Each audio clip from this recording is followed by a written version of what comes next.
Hi, everybody. Before we get to another great interview, the Too Opinionated podcast could really use your help. And it's easy, it's free. IMDb, which is the entertainment database, imdb.com, named us a top 100 podcast. We came in at number 82. That's a big deal because there's 15 million podcasts and growing. So to be named to anybody's top 100 list, pretty big deal for us. And the way you can help is to go to imdb.com, look up the Too Opinionated podcast, and that's it. Just bringing our page up. That traffic really helps us out. Our YouTube channel is MeisterCon Pod. All we ask is that you subscribe. It's also free, but that really helps us to attract these amazing guests that we keep bringing on the program. And that's it. Two easy ways for you to support us, and we would really appreciate the help. Now let's get to that interview.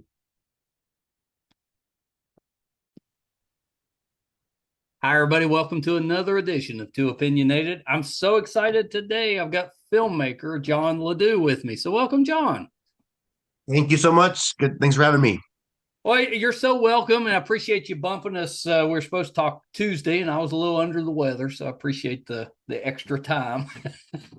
No problem. We could have tried it, but the chances were high that I'd have had to pause at some point during the interview. Well, John, so let's start this way. You've had kind of a unique, I think, journey with your entertainment career. But talk a little bit about that. What got you interested in the entertainment business? What made you want to kind of make a career out of that? It's tough business. Yeah, well, I grew up in Tokyo, and my dad came home with like a really big, like straight to VHS camcorder one day, huge thing. Nice. And I just started filming like little movies with my brothers and sisters, and that was the first time I kind of got interested. I like looking at the world through the lens. It was kind of a safe space where I could observe the world and stuff. And then in high school, one of my friends had a dream of becoming a director in Hollywood, and we would watch movies together. He had a projector, which was rare back in the 90s, and he had a projector. And we would watch a bunch of movies that he loved, including The Crow, which was one of my favorite Oh yeah, movies yeah. Great now. movie. So I kind of caught the bug from him, and then when deciding where to go to university, I could either go on to university in Tokyo or the States, but I decided to go to a university in LA to study film. Yeah.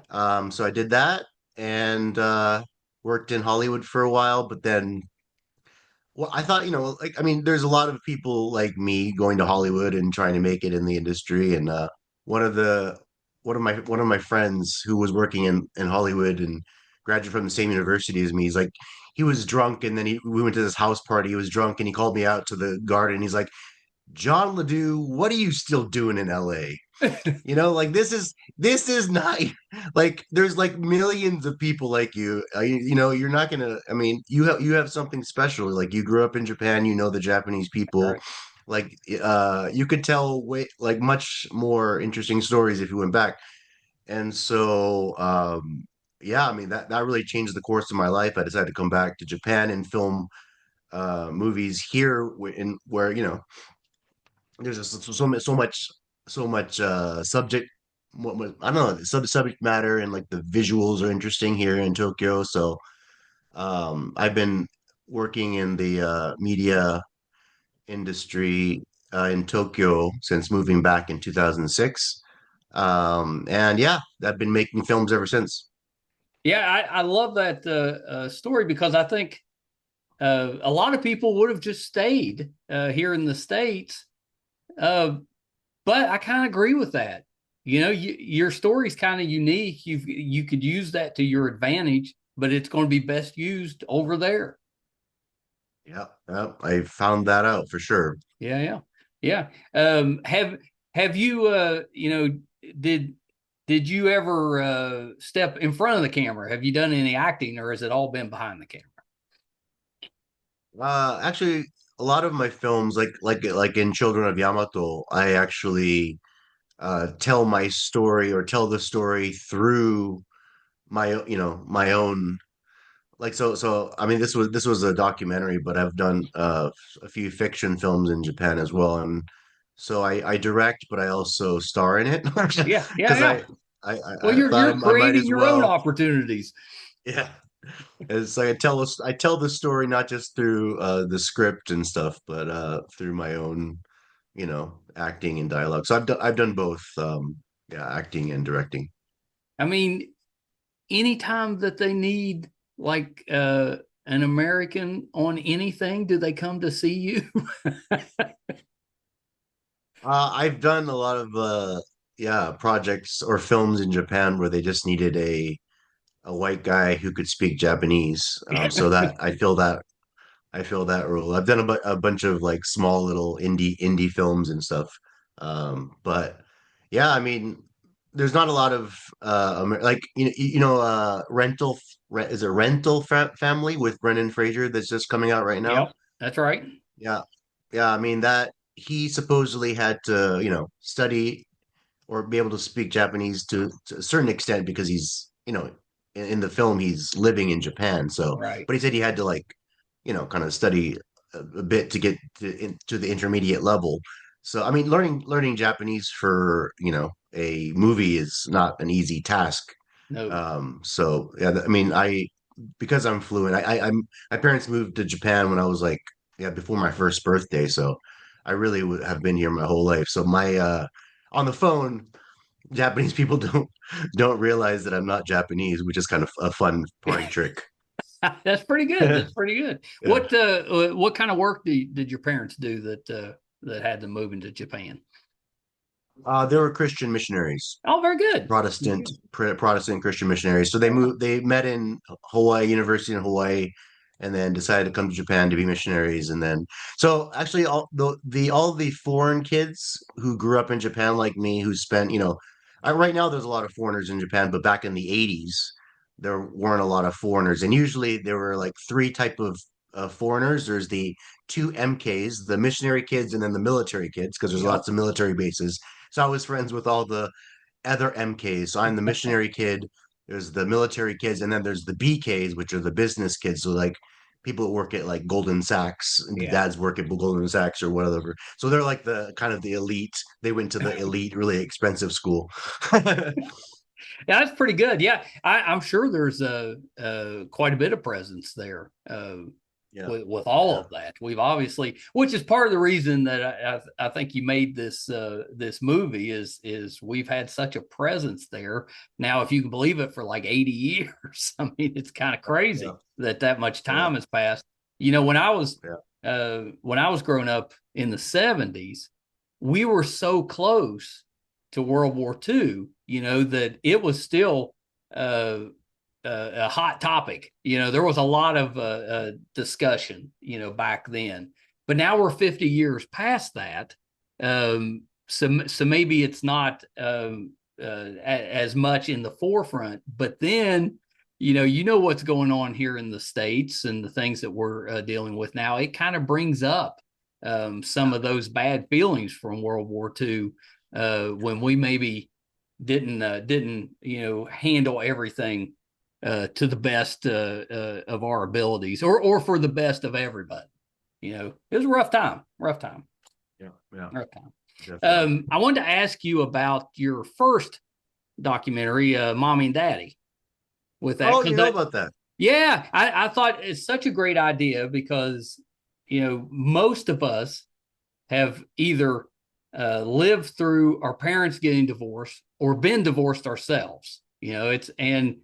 It's always hardest on the kids, and we never really go in depth on just what kind of repercussions a divorce can have on a child, and I think that's what that movie was about. Is that right?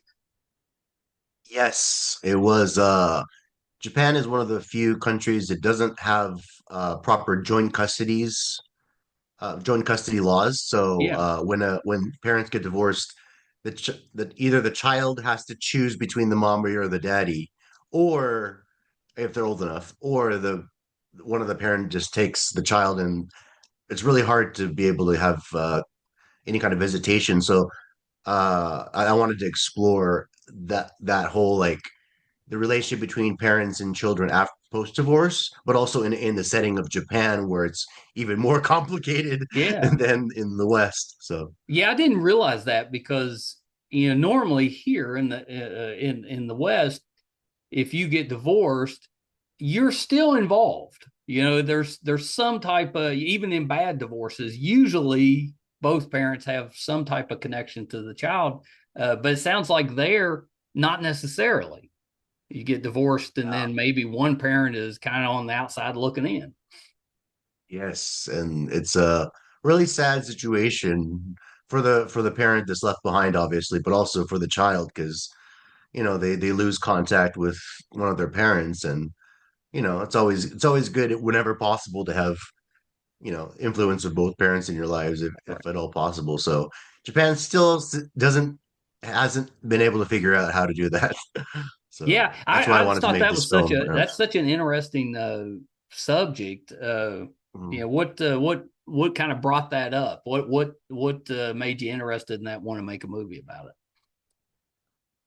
I can't really get into it specifically, but it was my own personal experience. Yeah, yeah. Yeah. So I still, yeah, just in case my ex watches this, I probably shouldn't get into it, but it's based on personal experience. Well, That's all I yeah, can and say. that was Uh, kind of what I was getting at. I was assuming, yeah, like I said, most of us yeah, have either been through it or seen our parents go through it, which also puts us through it. So, or both. yeah, yeah. So it was kind of a art is a really helpful tool in getting through grief That's right. and really dark nights of the soul. So before that, I was making like some fiction short movies, but not really anything substantial. But then when this happened, I decided to, instead of like going to the bottle or like just drowning my sorrows in whatever kind of vice I could find, I Right. decided to like just throw myself into creating a movie, which has, you have to really, there's so many elements to making a movie, and you have to, it's really, I mean, it keeps you busy, but also it gets into the art. So that was, That's right. yeah, that was where I kind of like, okay, I can take channel all of this negative energy and all this like pain and grief and whatever PTSD into making this film. And so that was like and so I think that film really saved my life in a way, just helped me Yeah. to get through a really difficult time. Yeah, I love that. I love that, and good for you for finding something positive to make out of something that's pretty devastating for any of us that have been through that. So let's talk about the new one. What's the name again? Children of Yamato. Yamato is a Japanese word which is synonymous with the Japanese people. So if you say Yamato, the people of Yamato, you're actually saying the people of Japan. So Yamato literally means grand peace. So Japan is the land of grand peace. Yeah. Yeah. Yeah, I kind of love that. So tell me a little bit about what that's about, because again, I've always been really fascinated with that period of history during World War II. My grandfather was a medic during the war, and it's always kind of fascinated me. But I've also really been interested in all the effects that has had in Japan, of course, but also here in the States. And I always wondered, I was like, well, somebody should write something about that. And you did it. Yeah. It's really my life story because I start off introducing who I am, and an American who grew up in Tokyo, but also I was born in Hawaii on Pearl Harbor Day, so exactly 40 Wow. years after the surprise attack. So I was born 1981, December 7th, which is 40 years after the Pearl Harbor attack, and both of my grandfathers were involved in the in World War II and very Pacific War in various capacities. And so they would tell me growing up, John, if you were born a girl, your name would have been Pearl because you were born on Pearl Harbor Day in Hawaii. And so I always had this, what was Pearl Harbor? Like, what was that all about? And so there was that, but also I have mixed American Japanese children. Yeah. And so I saw how this the sin of the Japanese during World War II, the shame of that still Yeah. affects the Japanese people in a weird way. You're not allowed to be patriotic. It's taboo to be patriotic. It's taboo to wave the Japanese flag unless it's a sporting event. Well, And there's just this explain kind of that a like, little bit. Is are they um, ashamed because of their role in the war? Are they ashamed of how things have occurred since the war? What exactly is it that they're kind of struggling with? well, General MacArthur, conducted these re-education policies after the war during the U.S. occupation of Japan, Yeah. and what he did was he just through radio and eventually television, they kind of instilled into the Japanese people just all of the atrocities that happened by the hand of the Japanese military during World War II. And so the Japanese people, they didn't realize what had been happening during the war. And so they just felt this great deal of shame toward what their military had done, Gotcha. supposedly, allegedly had done.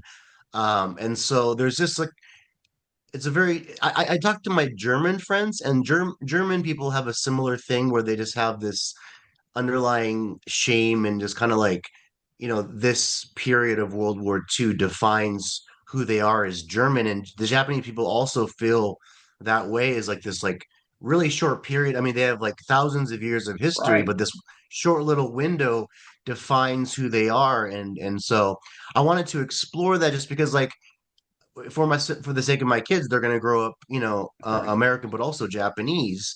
And so just having that like shame of what happened during the war is like this horrible thing, the guilt, and then Korea and China never let Japanese people forget what happened. Yeah. They keep bringing it up, and so it's just a silent like, and so what Japanese people have done is they're kind of like, okay, that was are the bad part. We were bad back then.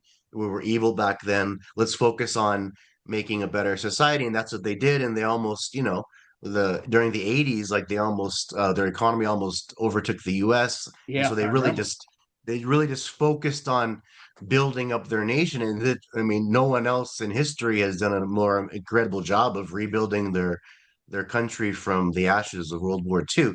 I just wanted to explore how much of that, is there a bit more nuance? Is there a Yeah. bit is it that clear cut? Like the US were the good guys, the Japanese were the bad guys. And I'm not trying to rewrite history and say that, what Japanese did during the war wasn't horrible. I just wanted to find out like how much of that was um because if you're a student of history, everyone if you're a student of history, like history is complicated. You It can't just is. It you is. know and so I'm not trying to rewrite history uh through my film, but I do want to give a little bit of perspective based on what I've grown up and what I've seen. And so I talk to scholars on purpose who have a different perspective on that, on what happened during the war. And there were a lot of horrible things that the Japanese military did. All of the militaries of the world have done horrible That's things right. during wars.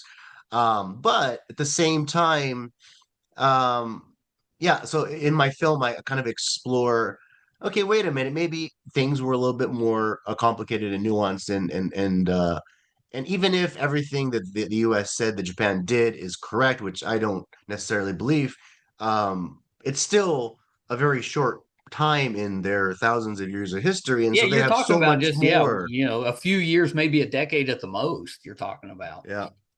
Exactly. And that shouldn't define who they are, but it really has. It defines their identity. It defines they have a hard time self-affirming, feeling pride about, saying I'm proud to be a Japanese person. Like Americans, we always say I'm proud to That's be an right. American.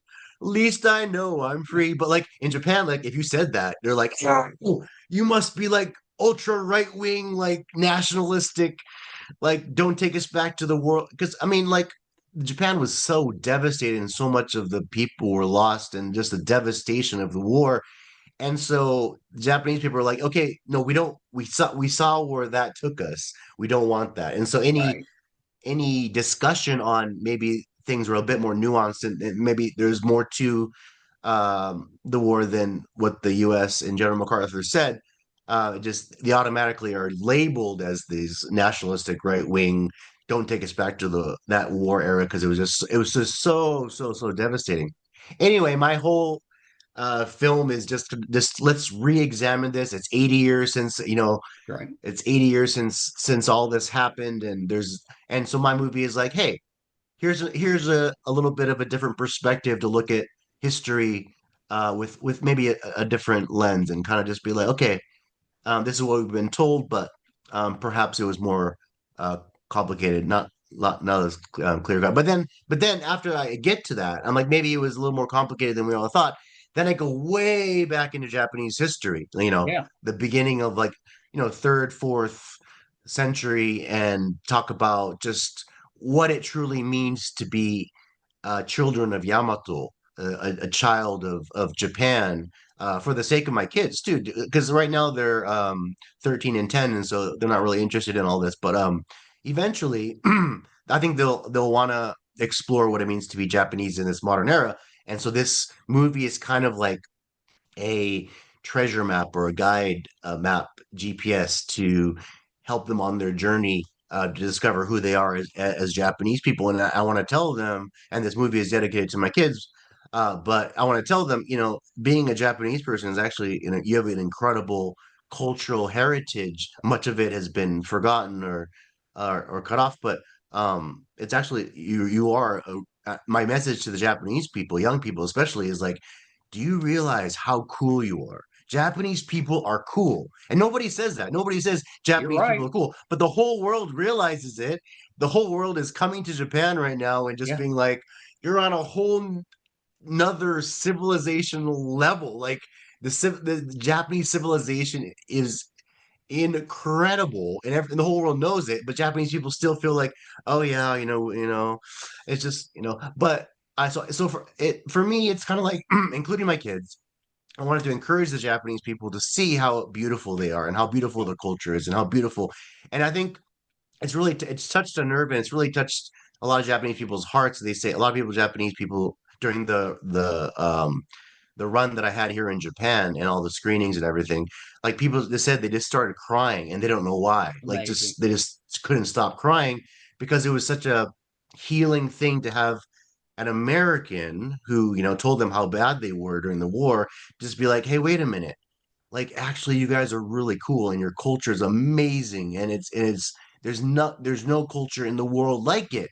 That's You right. should be proud of that. It's okay to be proud to be Japanese. That was the thing. Is like through my film I showed them it's okay to be proud, to be proud to be Japanese.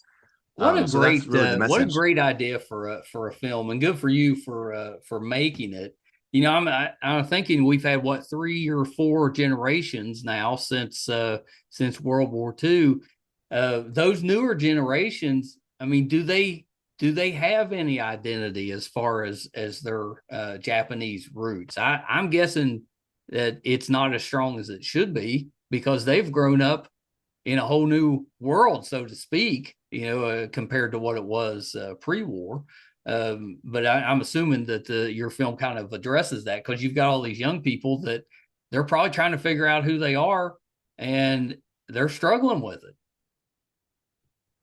Yeah, they are struggling with it, and that's where my film begins. When I go to a suicide prevention center and Yeah, talk to them about there's really really high rates of suicide in Japan, and obviously this issue is not the only reason for that. There's multitudes of reasons for it, but there is an element of just not knowing because they've lost their identity. And in my film I talk about how General MacArthur's re-education policies post-war, they kind of created Japan into like this American mini me, right? They like In Yeah. my film, I talk about how democracy has to be won in the lifeblood of a people. You don't just impose democracy, but that's exactly what we did. Was we imposed not just democracy, but American style of democracy, which Right.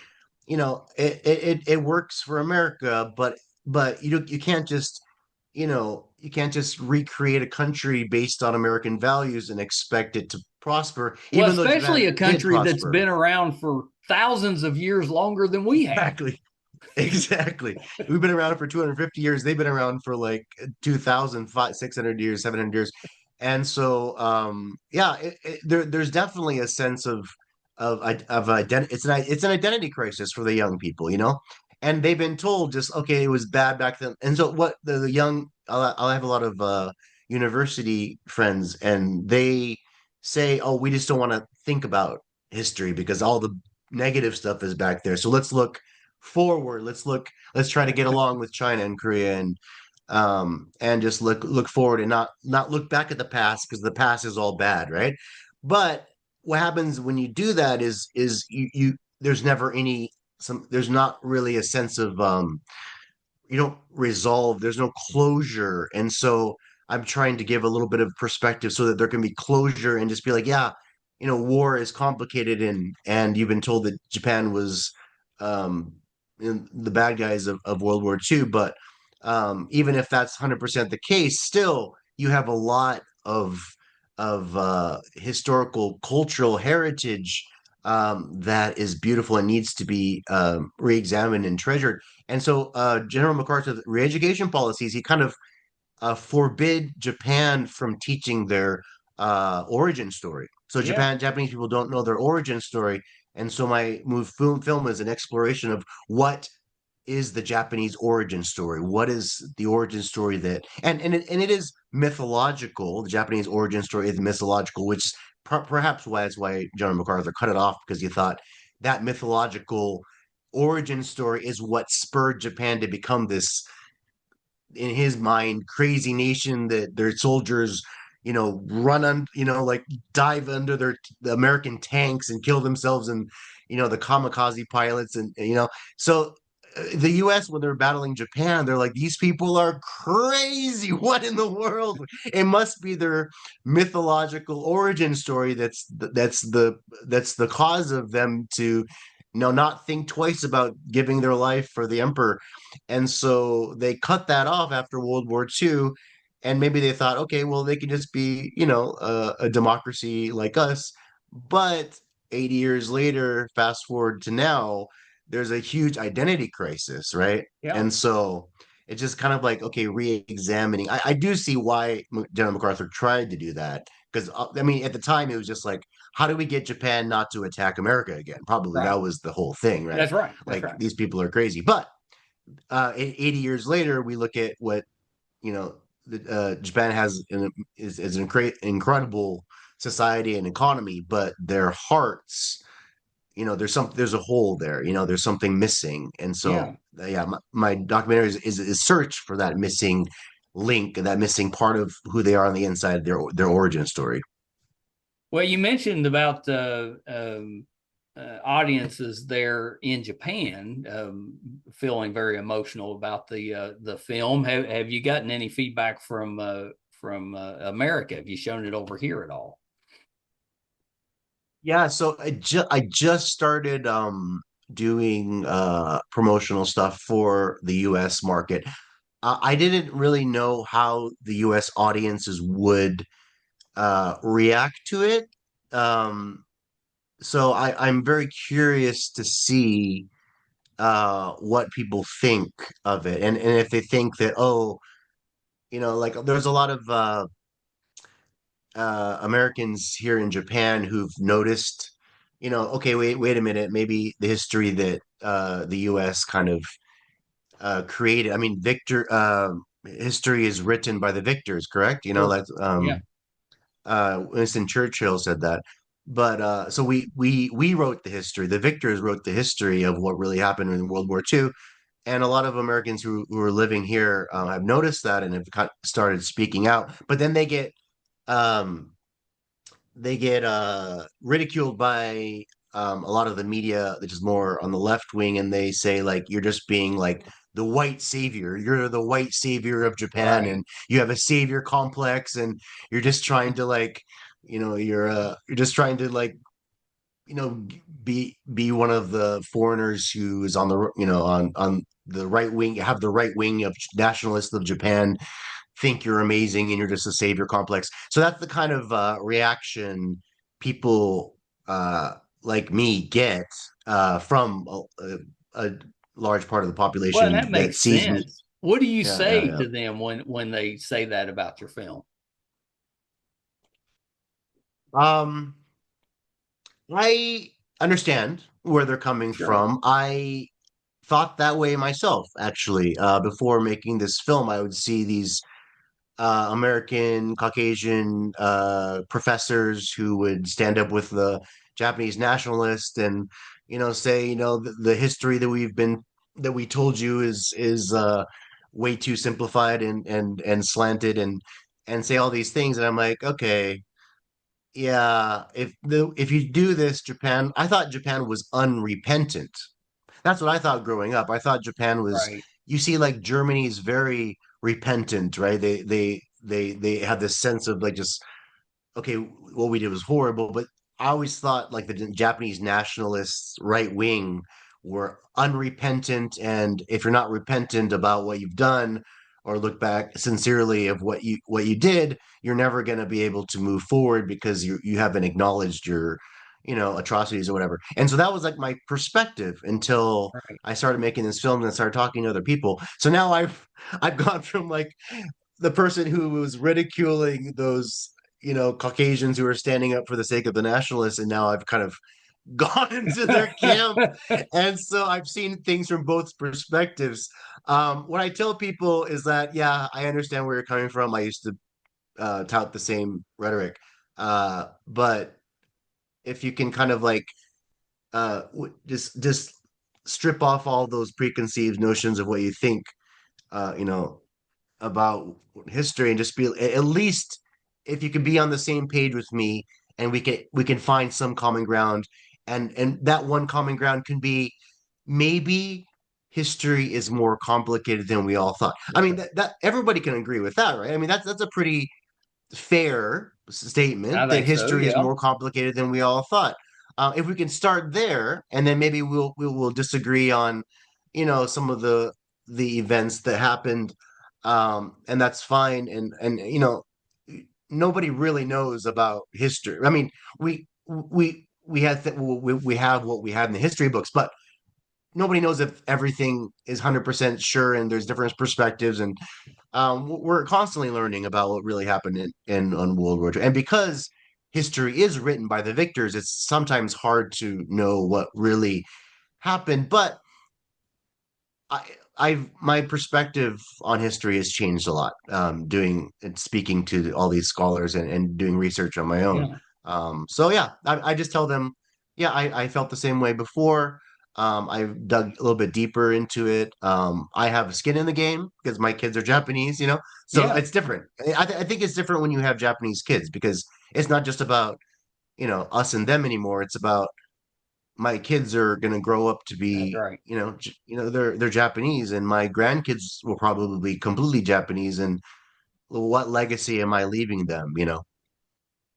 Yeah, I love that part of it because, as a dad, that's all we really want. We want to make sure that we're leaving something better behind for our children. And if Absolutely. you're noticing a gap there, then that's your job to kind of try to fill that gap to help their education with that. You chose to make a whole film about it, which is pretty Yeah. awesome. But I mean, still, however you can do to make it better for them, I think that's terrific.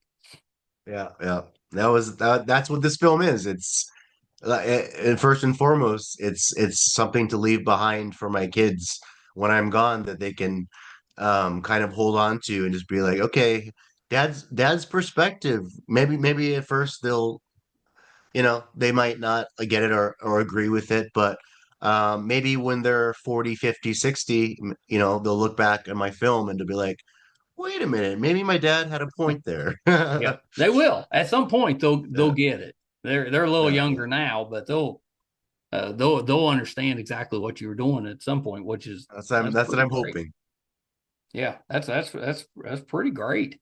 So how did you make the film? Or did you use like camera operators? Was everybody from Japan, or did you have some some an American presence there too?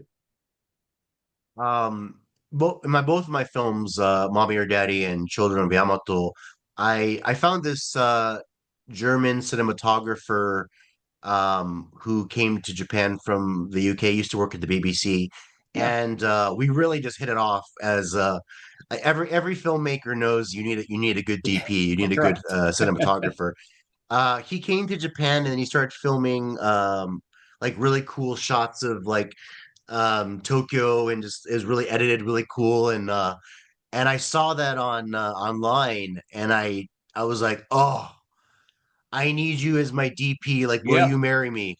Like, it's like a director and a DP need to be like married, you know? Like, so I proposed to him as from a director to a DP, and he said, yeah, well, let's try to give it a try. So we worked on Mommy or Daddy together, worked really well together. I love he shot on a red camera, and he has all his equipment. And then we found a sound guy who was all from Guam. So we have a really international Yeah. crew, and it's really just the three of us.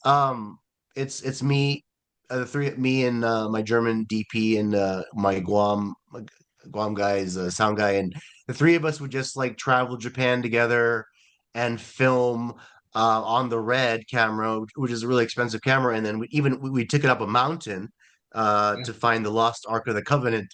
And I don't think a camera that high, sophisticated, and expensive has ever climbed that mountain where there's legends of the lost Ark of the Covenant. So I really felt like Indiana Jones with a film crew That's right. behind me.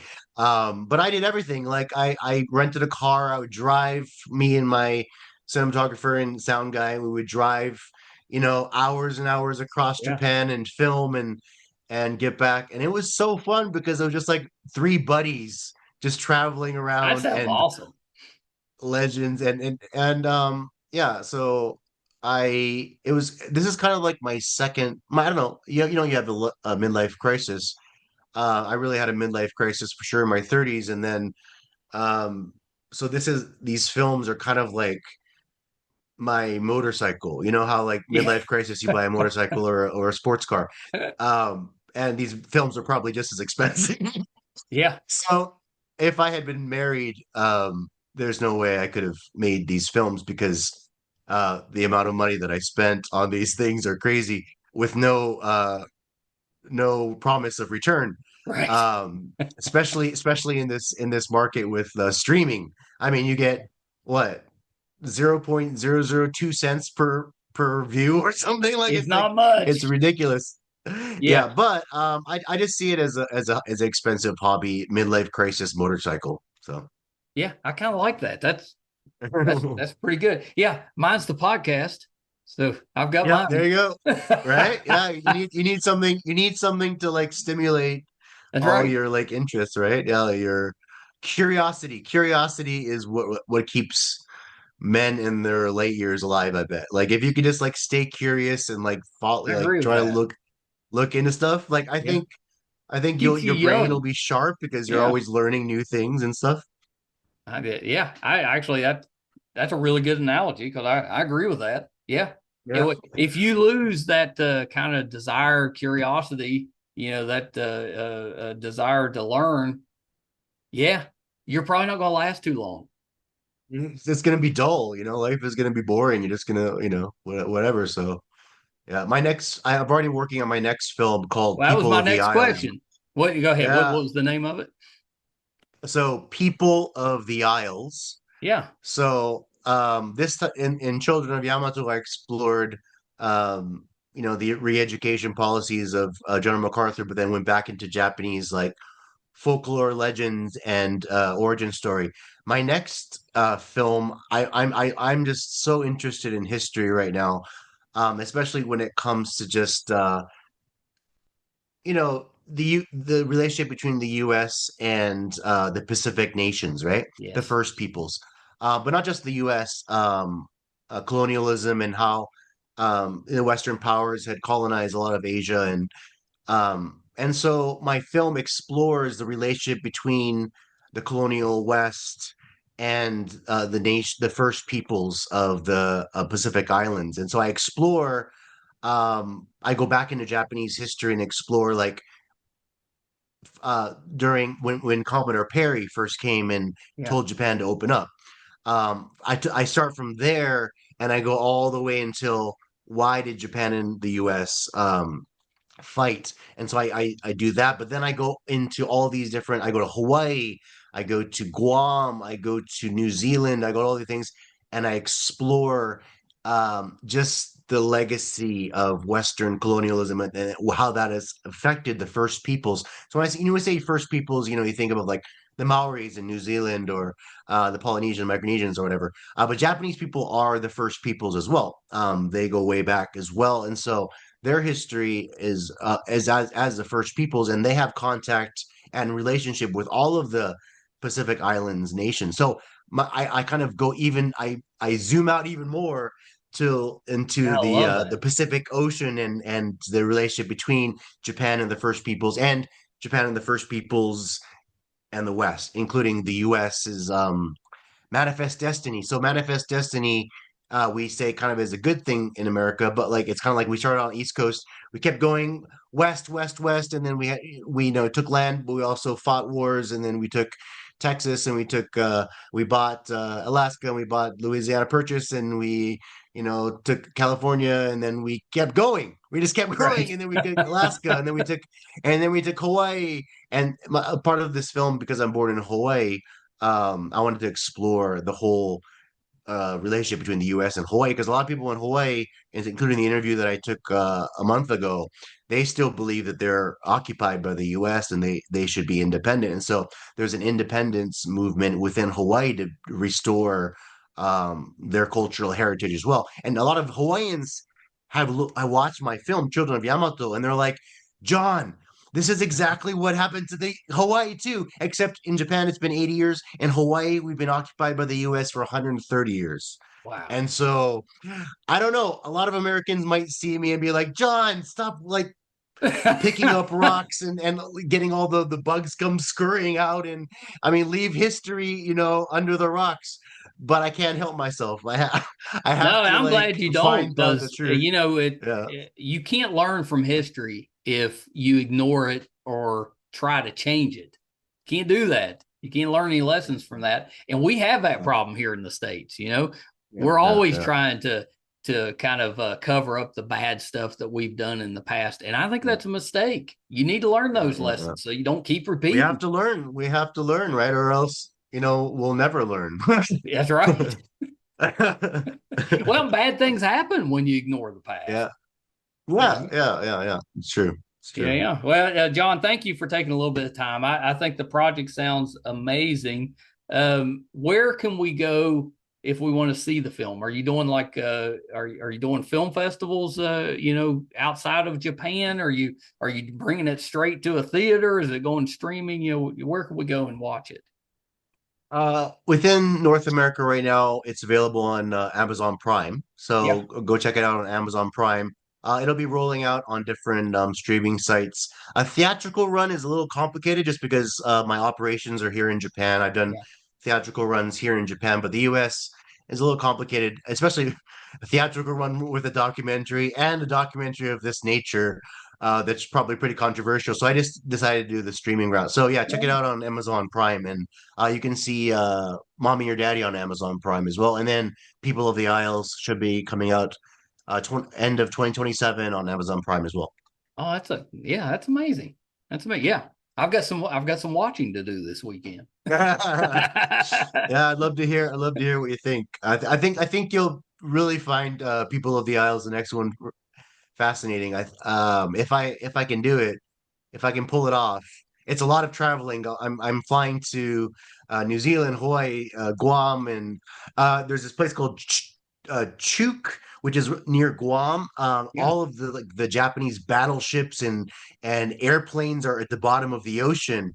And I got my scuba diving license, advanced scuba diving license, so that I can go down into the battle Amazing. ships. Yeah. I just got my scuba diving license a few days ago, so now I can film underwater. But I want to kind of like explore, like I want to get go into those like battleships of World War II and just kind of like kind of Yeah. see what I feel. Maybe I'll feel something as someone who's you know American, who grew up in Japan, who loves the Japanese people but also loves America. Just I want to know, like as I'm like in those battleships that haven't been touched, because it's the bottom of the ocean. I want to see what I feel when I get there. So part of my film is going to be underwater. I love that. That's awesome. Yeah. Yeah. Yeah. Yeah. You don't take the easy route. Like I said, it's my midlife crisis motorcycle. I know. I'm going to use that. I'm going to use that. Yeah, yeah, Like, stop yeah, giving me a yeah. rough time about this podcast. It's my midlife crisis motorcycle. Exactly. We all have to. We have to. We got to have it. We got to have our motorcycle. Well, John, thank you so much for taking a little bit of Yeah. time. Before I let you go, if our audience is interested in you and the projects that you're working on, where can we find you on social media? Um, my Instagram tag is kintsugi. Yeah. Kintsugi is the art of repairing broken pottery with gold and lacquer. So in Oh an yeah, I age love that. where yeah, when in an age where we, import all these Chinese plastic items and then throw them away as soon as they're no good. In Japan, they have a traditional thing of when something is broken, you take the time to mend it and to make it even more beautiful. And so the scars in the plate, in the broken vessel, are accentuated, not hidden. And so that's kind of like the theme of all the movies that I make, is that we're all scarred, we all have our past where we're broken. But instead of hiding that brokenness, we accentuate it with gold and make yourself even more beautiful. And so, I mean, this in the kintsugi plates with the gold joinery. If you've seen it, if you Google kintsugi, KINTSUGI, kintsugi, you'll see all these beautiful vessels and plates that have been mended. And I actually I do that as a hobby as well. Oh, you uh, do? so these are my own kintsugi Oh, look at plates that. that I did. Nice. Uh, and I chose blue because it really accentuates the gold. Yeah, yeah. But kintsugi is a really cool concept. But like that's the name of my company, Kintsugi Pictures. So Kintsugi Media Japan, Kintsugi KINTSUGI, Kintsugi Media Japan is where you can find me on Instagram. I love that. That's a very Yeah. good name for that. That's really cool. That's really cool. My wife does pottery Oh, and no way. she'll do some of that when she has broken pieces. She's not putting gold necessarily in it, but she doesn't just get rid of them. She remakes them and kind of fills those spaces in. And I always think it looks awesome out. Tell her about kintsugi. Actually, this plate, what I did was I actually did a pottery, did it from, so I did it from scratch. I created Yeah, this in a pottery place, and then I chose the color, and then I had my kids take a hammer and break it. And this was like probably like 3 years after my divorce, and so it was still like really like fresh and raw. But yeah, I just showed them, like, life is gonna break you, people are gonna break you, they're gonna say yeah. things to you that it's like mean, they're gonna hurt you. But just because you're broken doesn't mean that you're unusable, or That's right. you're less valuable. Just because you're broken doesn't mean you're less valuable. Your value is the same. And then I uh mended it with gold and then in lacquer, and then I showed them the finished product. And so it's kind of like a life lesson of whenever they see this plate, they know, like, even if there's moments in time which it probably will happen that you break, you're no less valuable. You're probably even more beautiful because your brokenness and all of that will actually spur you to do something great. Your Great. brokenness will like be, a catalyst to, and that's really been my life story, Yeah. So I love that. Yeah, I'm so glad yeah, you brought that up. That's awesome. That's awesome. Well, yeah. John, when you get that one with the Pacific Islands ready, you got to come back and talk about it.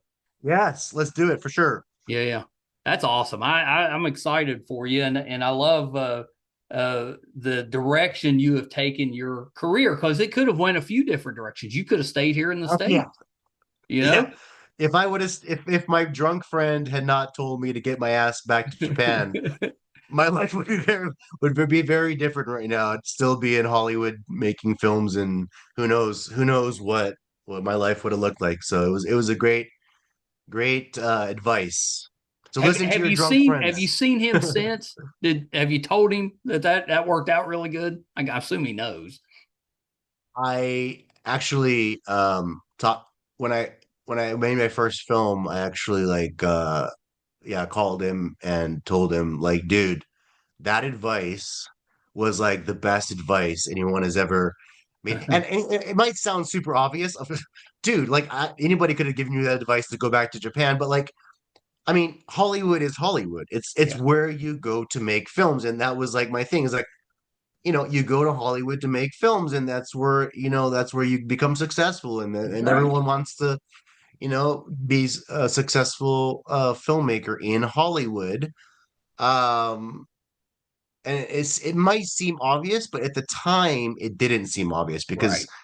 I mean, the Japan's film industry, it's complicated and it's not, but yeah, but it was just the right word at the right time, and yeah, so I told him that, and he definitely was touched by that. So Yeah, amazing, amazing.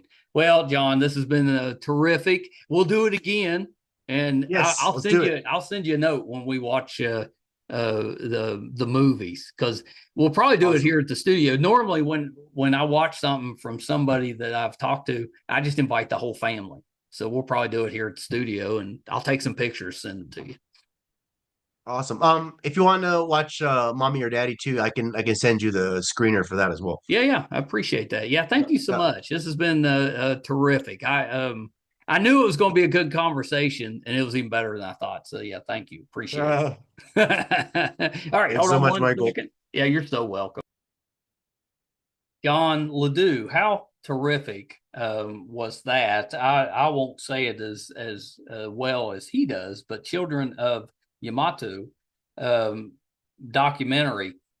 If you get the chance to see that, and it's on Amazon now, make sure that you do. I think it sounds really terrific, and it's a period of that's a period of our history that we a lot of good, wonderful things came out of that period, and some not so good things came out of that period. And I'm very interested in John's take on just how that post-war reconstruction is affecting not just Japan, but the United States as well. Really, really interesting story. If you get the chance, make sure that you check that out and let me know what you think.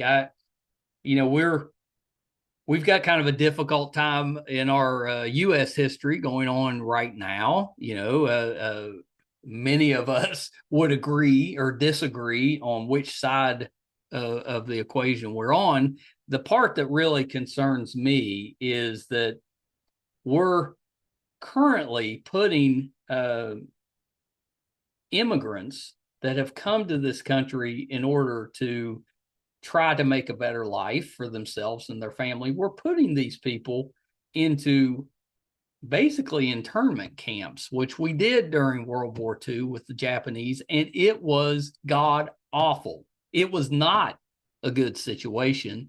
And I would say that anybody that thinks that putting people into that type of um, containment area, it's a terrible idea. it's a terrible idea. You're basically putting these people in prison. I don't understand what we're doing. I don't know why we wouldn't attempt to legally welcome these people into to the country. I disagree. I disagree with how we're handling that, but I think John's documentary kind of brings up some of those questions. You know, we a lot of us would look back at how we handled the Japanese people that were here in the United States back then and be well, we'd be ashamed of it. And I kind of worry that we're doing similar things now. And I meant what I said. You know, if you know, what's the saying? Those that fail to heed history, you know, tend to repeat it. And there you go. There you go. John's doing a terrific job. I love the direction that he's taken his career in. It's terrific. Make sure that you give him your support, and we'll make sure to bring John back when he gets the one about the Pacific Islands ready. If you're finding us for the first time, our YouTube channel is MeisterCon Pod. Please subscribe. It's free. Really does help us to bring these terrific guests on. Our website's meistercon.com. You can find over 1,000 episodes, audio and video versions of both. If we're doing something in studio, like watching Children of Yamato, if we're going on location, maybe we're going to Japan to watch John film. If we're covering a convention, anything we have going on will be on the website, meistercon.com. So please check us out there. Thank you guys so much. Till next time. Bye, everybody.